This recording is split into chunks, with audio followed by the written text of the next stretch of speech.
E aí galera, firmeza? Esse é o trabalho... E aí galera, firmeza? Aqui quem fala é o Aécio e vou apresentar para vocês um vídeo trabalho da disciplina de Eletrônica 2 com o professor Eduardo Vicente da Universidade Federal de São João del Rei. E temos como tópico principal a realimentação de amplificadores operacionais. O trabalho foi desenvolvido pelos alunos Aécio Neves é sacanagem, Aécio Júnior, Conrado Carvalho, Paulo Gonçalves. O trabalho está valendo 2 pontos extras na média final, mais 1 ponto extra por mais curtidas, mais 1 ponto extra por mais visualizações, ou seja, totalizando 4 pontos extras na média final. Esse trabalho está valendo mais do que barras de ouro. É nóis, Silvio. E fazendo a retrospectiva de 1 ano e meio de Eletrônica 2, que é o tempo que a gente está fazendo essa matéria, vamos mostrar o que aconteceu no mundo e a gente ainda continua fazendo Eletrônica 2. O Ebola assustou o mundo, o Brasil deu um vexame de 7-1 no Brasil, Copa do Mundo, a despedida do nosso grande herói Chespirito e o desaparecimento do Boeing da Malaysia Airlines. E o que aconteceu? Nada mudou no contact. Do Aécio, 0. Do Conrado, 0. E do Paulo, 0. Para dar continuidade ao nosso trabalho, nós dividimos em tópicos, que foi a introdução, a realimentação positiva, a realimentação negativa, a configuração inversora, configuração não inversora, seguidor unitário, somador, diferencial ou subtrator, diferenciador, integrador e, por último, a conclusão.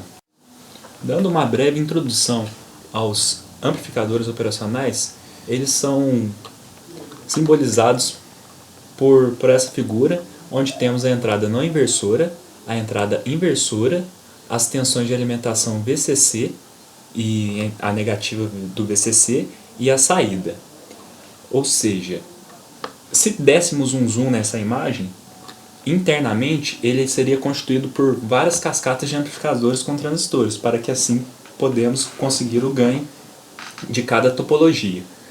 E as entradas dos sinais são entradas feitas pela parte do VI e as saídas dos sinais são feitas pela parte da saída, no caso representado por V0.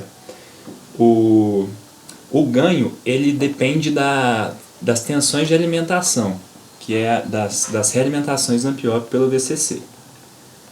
Por se tratar de uma explicação com fins acadêmicos, utilizaremos amplificadores ideais, ou seja, os que não sofrem efeitos interno e externo.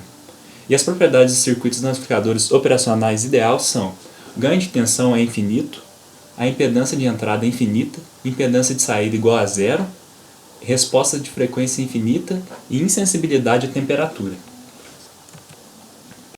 Na primeira representação temos o polaridade positiva, que é o que é na entrada não inversora, né, no sinal positivo. Temos a fonte de entrada de sinal VI entrando na parte positiva e a realimentação também é inclusa na parte positiva. E essa topologia ela é inconveniente pelo fato de conduzir o circuito à instabilidade, o que faz com que a saída oscila muito. E é muito utilizado em circuitos com osciladores, como por exemplo osciladores. E o negativo, temos a tensão, a fonte de tensão VI ligado à entrada negativa, à entrada inversora, assim como a realimentação da resistência de referência e a entrada não inversora aterrado. Apresentando a configuração inversora, onde temos que o sinal de entrada ele é dado na porta negativa, ele é um amplificador com ganho constante mais amplamente utilizado. A sua saída ela é obtida pela multiplicação da entrada por um ganho constante, o fator A, fixado pelo resistor de entrada R1 e o resistor de realimentação representado por RF.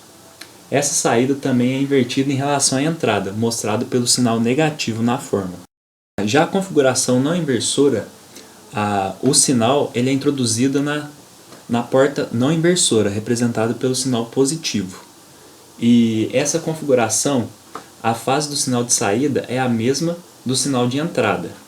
A saída ela é representada pela soma de uma unidade mais a razão da resistência de realimentação, RF, e a resistência de entrada, R1, vezes a tensão de entrada. E aí galera, agora é o Paulo que está falando. Continuando as explicações, vamos falar agora a respeito do seguidor unitário, que tem essa configuração que vocês podem ver aí na tela, que V0 é igual a VI. O seguidor unitário fornece um ganho 1, sem inversão de polaridade ou fase. Portanto, a sua saída possui a mesma amplitude, polaridade e fase de entrada. Você pode achar que isso é inútil, mas ele tem várias funções. Entre elas, o circuito atua como um isolador ou buffer de estágios, reforçador de correntes e casador de impedâncias. Em alguns casos, ele pode ser utilizado dessa maneira aqui abaixo, que o seguidor de tensão recebe um sinal através de uma resistência em série, que seria essa aqui, RS, colocada no terminal não inversor.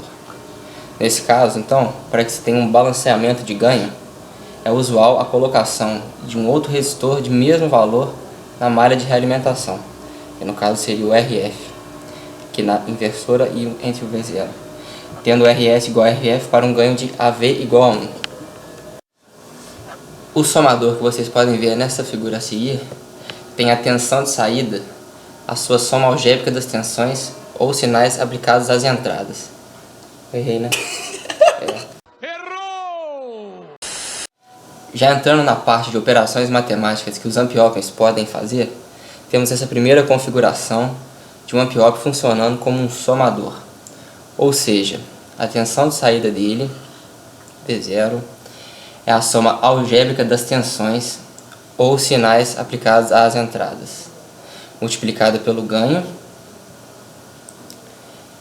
que é dado pela relação entre RF e as demais resistências de entrada, como vocês podem ver nessa equação abaixo da figura.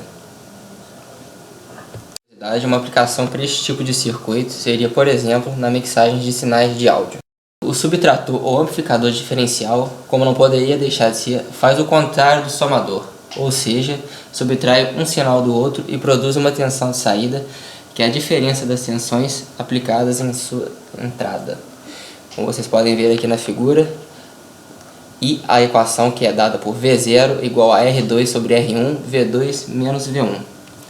Então, os amplificadores diferenciais são encontrados em muitos sistemas que utilizam realimentação negativa, onde uma entrada é utilizada para o sinal de entrada e a outra para o sinal de realimentação. Uma aplicação prática desse amp-op seria o controle de motores ou servomecanismos, assim como para aplicações com amplificação de sinal. E aí galera, aqui é o Conrado, vou dar continuidade.